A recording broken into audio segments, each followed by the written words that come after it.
در همه امریکا میگه یک دوی انگلیسی بوده میگه معلش دو میگه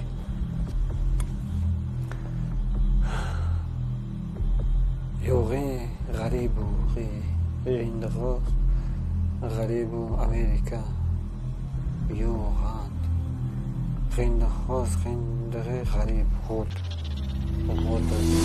به الله مسخرگی میکنی، به آیات الله مسخرگی میکنی، به رسول الله مسخرگی میکنی صلی الله علیه و سلم، به شاعر اسلام تو مسخرگی و ساتیری میکنی.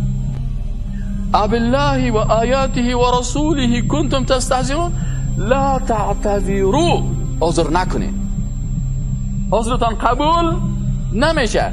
قد کفرتم بعد ایمانکم، بعد از ایمانت کافر شدی. به خاطر چی کافر شد؟ به خاطر استهزاء و مشقه.